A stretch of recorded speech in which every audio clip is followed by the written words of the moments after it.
Shalom, comunidade Mudança de Vida. Nós estamos aqui mais um Shabat para podermos estar compartilhando uma porção da Palavra de Deus, começando hoje uma porção em Êxodo. Você que está aí nos ouvindo, você que está aqui, abre a tua Bíblia em Êxodo 1. Essa porção semanal, e nós te convidamos a ouvi-la aqui, uma introdução e estudá-la durante a semana.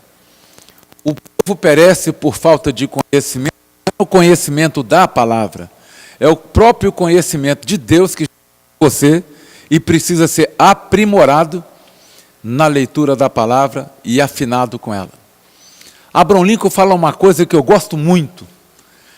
Ele diz: se eu tivesse que derrubar uma árvore, em 1 hora, eu gastaria 45 minutos afiando o meu machado.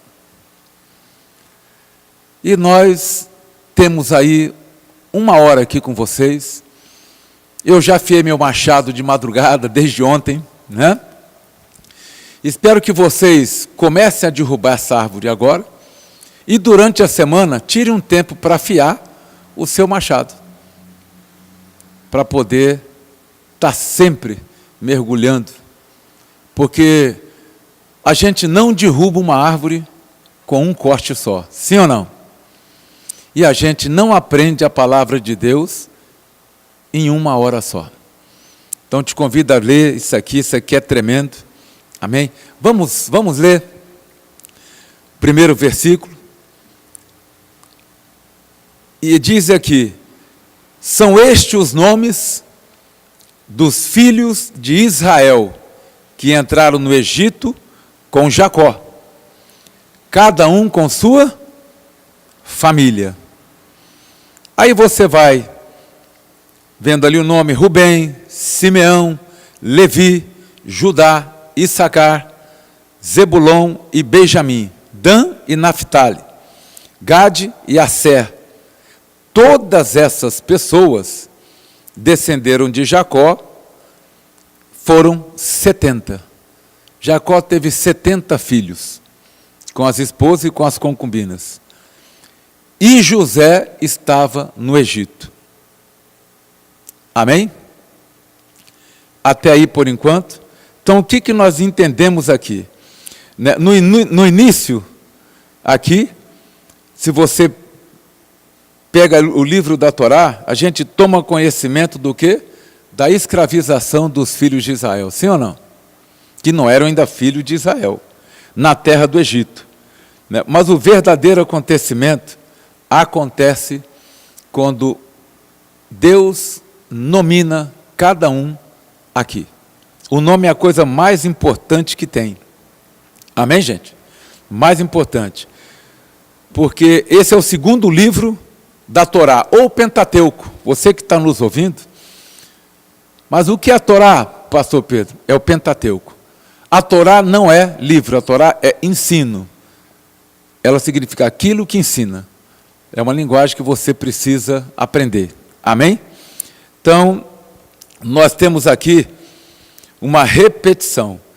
E eu gosto muito do versículo 6, para vocês entenderem. Vocês perceberam que foram nominados todos os filhos de Jacó, mas José não estava. Mas o 6 diz o quê? E morreu José. E todos os seus irmãos, e toda aquela geração. Por que José aparece primeiro quando se fala em morte, sendo que ele não foi citado antes e não pertencia, não conviveu com a tribo do seu pai? Porque nem sempre aquele que está é o que vai ser citado. Muitos acham que por conhecer a palavra de Deus aqui, carrega ela aqui. José foi enviado para o Egito. O pastor Guto fez as 2 paraxá mostrando muito bem isso. Ele foi antecipado. E quando ele viu os irmãos, o que ele fala? Não vos arrazoeis entre vós. porque Deus me enviou na frente de vós, não importa a circunstância, para que houvesse sobrevivência ao povo de Jacó. Amém? Mas hoje morre José, todos os seus irmãos e toda aquela geração. Amém? A Bíblia quer destacar aqui, José estava onde? No Egito. E José não se desvia. Por que José foi citado aqui e José morreu? Por mais que José ficasse no Egito, o nome de José no Egito, eu vou ler aqui porque não dá para decorar tudo, era Tsefaná Penerá, que significa o descobridor de coisas ocultas. Então José tinha um nome no Egito, porque ele era um governador, depois de Faraó, o primeiro homem a mandar, um homem de poder, um primeiro-ministro aí, que você possa ver da Inglaterra, no Japão, que tem os ministros. José tinha este nome. Mas, apesar dele ter um nome egípcio, para exercer um mandato, o nome primordial dele era José, filho de Jacó. Amém?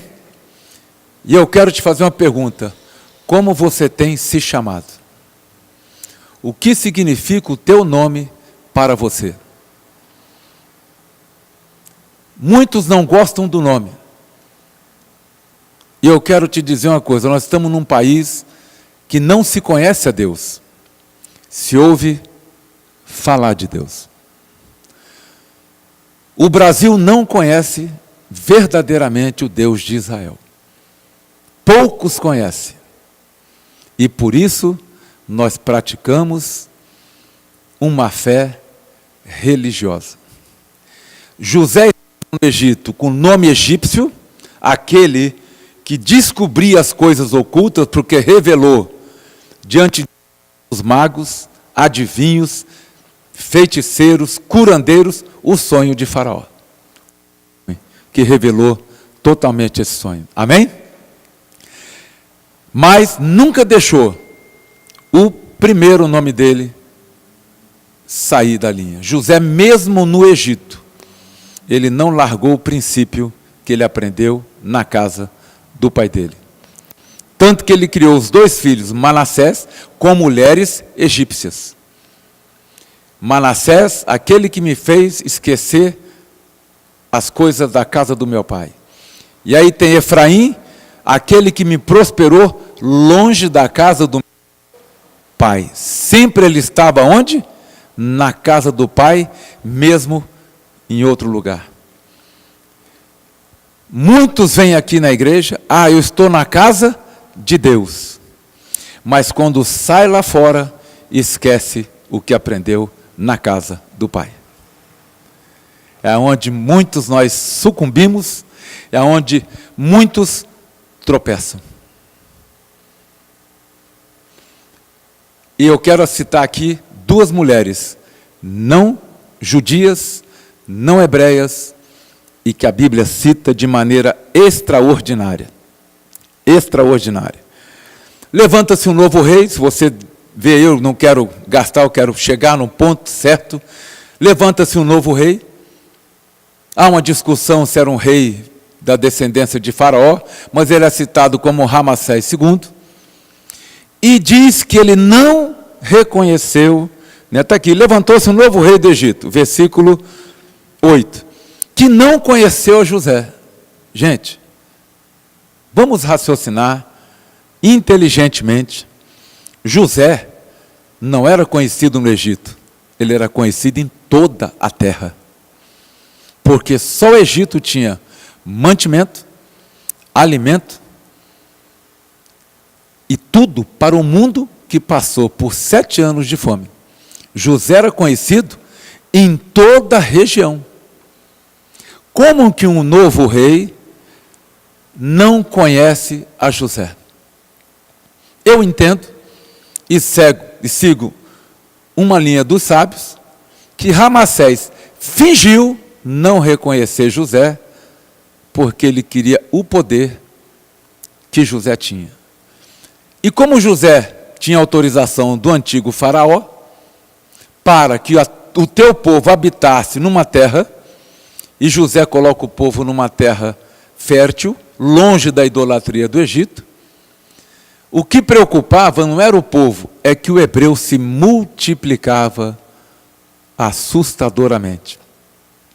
Aquele rei, se você pegar o contexto de tudo, ele estava preocupado demais com o crescimento, com a saúde do hebreu, povo forte, saudável, tanto que ele fala, ali logo no 9, eis que o povo dos filhos de Israel é mais numeroso e mais forte do que nós. Você imagina um complô, ele com o Sá fala, gente, esse povo é mais numeroso.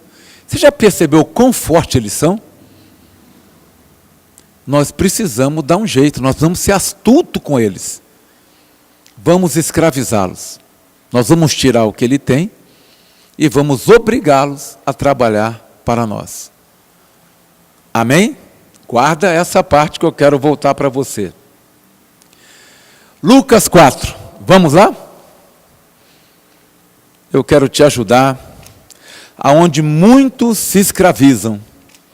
Povo de Canaã sai, vai para o Egito, habita numa terra.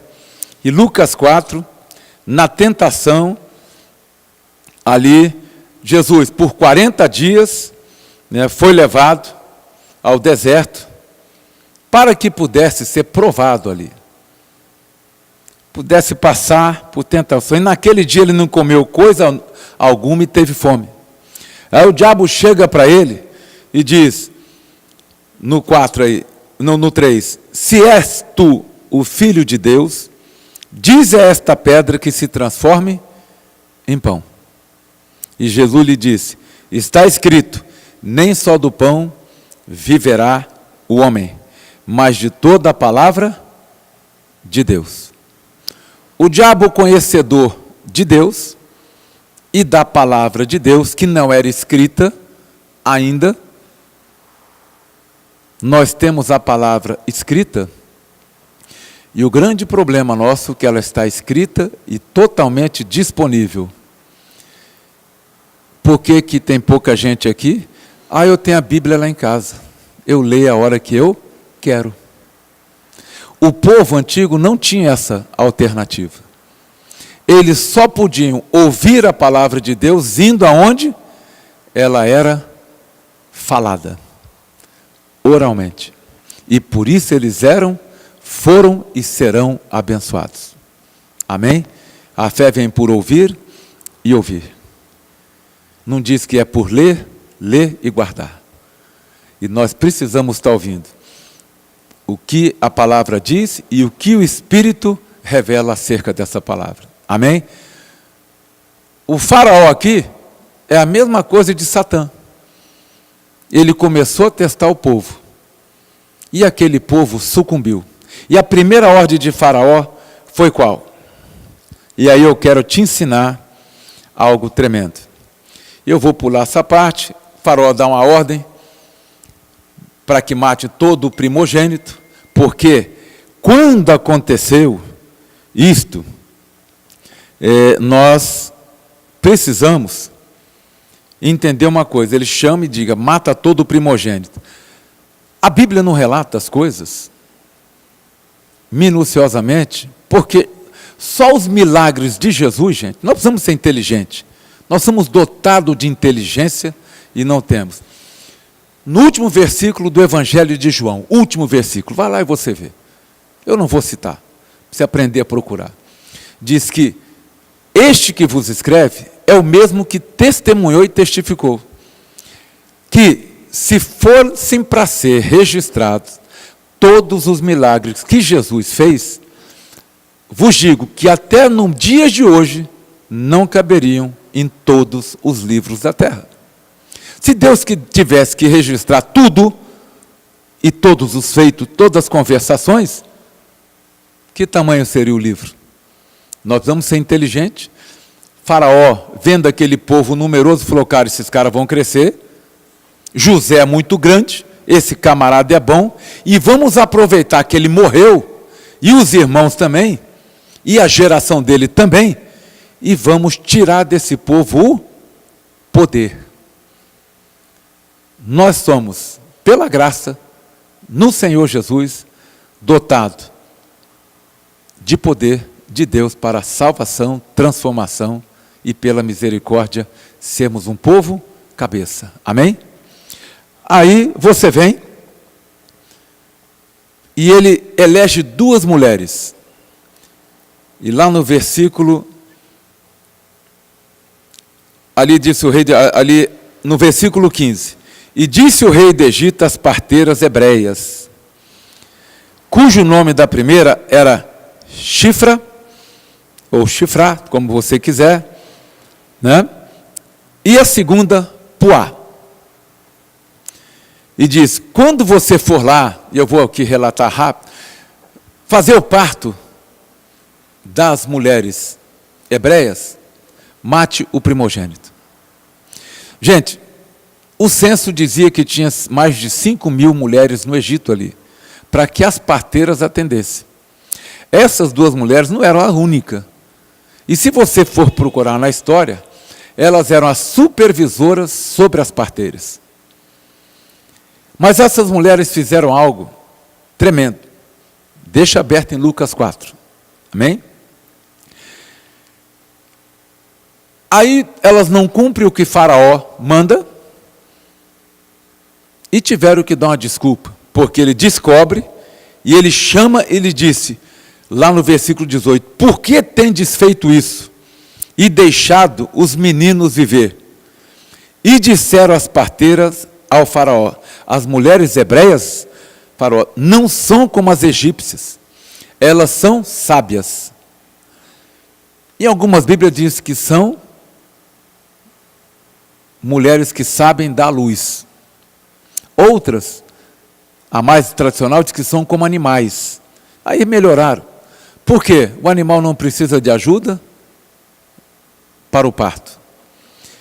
E essa foi a desculpa das 2.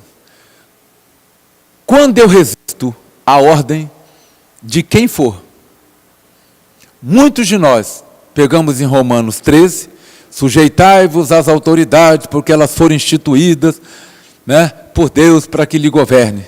Nós precisamos ir para Apocalipse 13 e dizer, se a autoridade não faz o que é correto, você ora para que ela seja destituída. E é isso que nós temos que fazer. Essas mulheres, né, diz, antes que a gente chegue a elas, elas já deram a luz. Mas a Bíblia diz que Deus, por essa atitude, e está lá no 20, fez bem as parteiras e o povo aumentou e se tornou muito forte. Amém? O que eu quero te elencar com isso aqui? Quando Moisés nasce, e você vai lá e vê, a mãe dele o escondeu e está ali na frente por 3 meses. Quando ela olha e a Bíblia diz que ela viu que o menino era bom, como é que você pode ver que o menino é bom quando nasce? Moisés já nasceu circuncidado. No mesmo dia que ele nasceu, os sábios, os magos, anunciaram a Faraó, e por isso essa ordem foi dada. Olha, hoje nasceu o libertador no Egito. Faraó se assusta e dá ordem para que mate todo o primogênito. Mas Moisés já nasceu circuncidado. Abraão teve que se circuncidar. Mas você não vê Moisés recebendo essa ordem para si mesmo. É aí que nós precisamos ser sempre meticuloso no estudo, além do que a gente tem na mão. O curioso tem que ser curioso. Amém? Nós precisamos ser o quê? Astuto como a serpente. E humilde como a pomba. Amém, gente? Só para a gente ter. O que eu gosto dessa paraxá, verdadeiramente, diz aqui, quando essas 2 mulheres, eu anotei porque eu preciso estar anotado, com seu ato heróico da desobediência, elas desafiaram a ordem de um poderoso rei, sim ou não?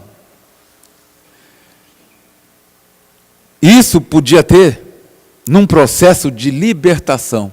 Quando eu não obedeço à voz de uma pessoa que não teme a Deus, eu posso ser mandado embora do meu emprego, a opção é tua. Elas temeram a Deus, diz a Bíblia, e desobedeceram uma ordem imperial. Elas promoveram exatamente naquele momento uma libertação na terra. Quando elas desobedeceram à voz de Faraó, que era o homem mais poderoso da terra, elas promoveram com o ato da desobediência ao império da treva uma libertação. Voltamos a Lucas 4. O diabo diz no versículo 7, se me adorares, tudo será teu. Isso logo após de ter levado Jesus lá no lugar mais alto da terra, e fez ele observar e diz, olha, está vendo esses mundos todos?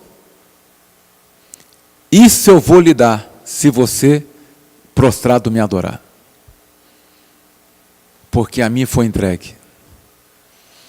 Ramassés II nunca fez força para ter o eu. Morre Faraó e ele herda tudo pronto. Assim como o diabo herdou tudo pronto, quando o homem desobedeceu uma ordem divina e obedeceu uma ordem imperial da serpente. Faça que você vai ter o conhecimento. E você vai pensar e saber como Deus. Quando nós, confrontados com isso, desobedecemos a palavra de Deus e ainda, mesmo como cristão convertido, obedecemos uma palavra do império da treva, você sucumbe. E Jesus diz aqui o quê? Está escrito, adorarás o Senhor teu Deus e só a Ele prestará culto. Amém? Aquelas mulheres, a Bíblia diz que elas temiam a Deus, não adoravam. Mas o temor do Senhor é o princípio de todas as coisas boas para a sua vida. Amém? Tradução minha, para você entender. E nós precisamos entender. E sabe qual foi o preço? Gente, presta atenção, olha para mim. Você que está aí na internet, eu estou falando mais hoje para a congregação, mas agora eu quero falar com você aí. Você que acha que tem a Deus, você que acha que porque ora em línguas, sapateia, vai na escola bíblica dominical, não perde culto, não perde a tarde da bênção, não perde a tarde de qualquer coisa. Você acha ainda que Deus é contigo. E é, mas à distância. Porque é o temor do Senhor que vai lhe abençoar. E eu quero te fazer uma pergunta, meu irmão e minha irmã, nesta manhã. O que você tem pedido já chegou na tua mão? O que você tem clamado a Deus já aconteceu na tua vida? Eu estou falando em bens materiais. Porque a cura está estabelecida na cruz do Calvário. É no Cordeiro Pascual, pelo sangue dele, que nós já fomos curados, não seremos, já somos curados. E se a enfermidade perdura, é porque ainda algo do Egito está em você. Nem que seja o cheiro da cebola e o gosto do alho. Como o povo falou, nós temos saudade. Lembra da pregação do alho e da cebola? Muitos de nós estamos em Cristo, salvos, remidos, mas ainda quando salivamos, sentimos saudade do alho e da cebola do Egito. Essas mulheres desobedeceram, elas podiam ser mortas na hora, era lei. Mas olha a recompensa de quem desobedece o império da treva. Versículo 21. E foi porque temeram a Deus, as parteiras, ele lhe estabeleceu casas. A geração dela foi suprida. Talvez você que está aí nem casa para morar tenha. E se tem casa e diz que Deus te deu e você vai levar 18 anos para pagar, não foi Ele que deu. Ele te deu condição para ter uma casa que é do banco e para você morar. Essas mulheres não tinham banco, receberam casas, porque temeram a Deus. Amém? Espero que vocês ainda não se sintam constrangidos. Mas nós precisamos estar com você aqui. O rei do Egito tinha o maior potencial da terra, eu estou lendo aqui, ó, em termos de número e força. Mas em termos de número e contingente, os filhos de Israel eram maiores, mas não preparados para a guerra. Nós temos poder, temos tudo, né, e não nos preparamos. Gideão derrotou reis com exército numerosos. Ele fala, Deus, eu tenho homens, e juntou 22 mil homens, e foram. Deus falou, olha, manda os tímidos e os covardes de volta para casa. E 12 mil voltaram. E o espírito de ousadia do Senhor ficou estagnado ali. 10 mil avançaram, chegaram no lugar para beber água. Deus diz, olha, aquele que bebe como cães, despreze. E sobrou 318 homens. E com esse pequeno exército, Israel prevaleceu. Amém? Não importa o tamanho da tua fé, da tua crença e do teu temor. Se a tua fé for do tamanho de um grão de mostarda, você diz ao monte, lança-te ao mar, e ele vai ter que ir para lá. Amém? Essas mulheres temiam a Deus e omitiram de Faraó os seus feitos. Elas não mentiram, elas desobedeceram uma ordem imperial. Deus nos tira do império das trevas para o reino da luz, mas nós ainda obedecemos o império, quando desprezamos as ordens e leis de Deus. Por isso que esse livro de Êxodo é extraordinário. Chamou para mim, é extraordinário, porque mostra aqui que Jesus se manifestou para quê? Quando ele diz para o diabo aqui, somente, está escrito, não tentarás o Senhor teu Deus, no 12. Ele decidiu ali, aqui, só aqui, somente aqui. Após receber o Espírito Santo, Jesus teve poder. E nós só queremos ser esse Jesus, cheio do Espírito Santo. Eu quero te desafiar hoje, nesse livro de Êxodo, a estudar Jesus, homem, simplesmente. Nós precisamos conhecer o Senhor Jesus, homem, filho de José. Nós não conhecemos esse homem. E por isso, como viemos para ele, apenas temos eles como o quê? Filho de Deus, Salvador. Nós não conhecemos Jesus. Você quer conhecer Jesus? Conheça ele como homem. E como homem, se você estudar José, você vai saber quem Jesus foi. Porque Jesus não fez nada até aqui. E nós desprezamos o Jesus homem para querermos voar como anjos. Quero te desafiar neste mês a não perder nosso estudo da Torá. Porque eu quero trazer aqui, junto com o pastor Guto, o Jesus homem para você, o José. Aquele que padeceu, foi vendido pelos irmãos, foi escravo, preso, mas não perdeu aquilo que mais Deus já tinha dado para ele. o descobridor das coisas ocultas. Jesus veio para revelar o segredo de Deus ao homem. Jesus veio para revelar as coisas ocultas aos homens. E nós queremos somente as coisas ocultas e não a mais simples. O que Jesus fazia quando era pequeno? Crescia em estatura e conhecimento. Qual o teu conhecimento do Jesus de Nazaré? Não Jesus Cristo, o crucificado. Qual o teu conhecimento de José do Egito? Ele resistiu a Potifar? Como é que ele foi levado para ser escravo? Como que ele permaneceu desprezado pelos irmãos, longe da casa do pai dele? Permanecer na obediência. Na prisão, humilhado, esquecido lá, mas o coração dele estava onde? Na casa do Pai.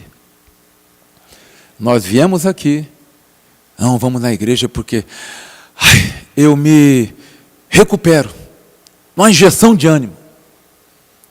Aí eu saio lá fora, Satanás e seus servos estão me esperando. Mas será que é isso mesmo que o pastor falou? Mas será que é certo? Isso era antigamente. Esse negócio do Deus ontem, hoje e para sempre, cara, então por que a tua vida não muda? Por que você entra aí e clama e nada acontece? Por que você briga e nada acontece? Eu quero te dizer uma coisa. Sem temor de Deus, e o temor só vem pelo conhecimento, né? A única coisa, o temor de Deus vai te dar a capacidade de resistir espiritualmente ao império, que é o príncipe desse mundo, e nós não estamos livres dele. Amém? O imperador das trevas ainda reina e governa esse mundo. Por isso que nós vemos tudo isso aí. O temor de Deus nos dá poder, e nós, com esse temor, permanecemos igual José, mesmo sozinho na prisão, mesmo sozinho lá no cárcere, mesmo longe da família, longe do aprendizado. José não tinha acesso mais ao estudo da Torá, ele não tinha acesso mais à palavra de Deus, à comunhão de família. Me abandonaram, ninguém gosta de mim. Ele nunca falou isso.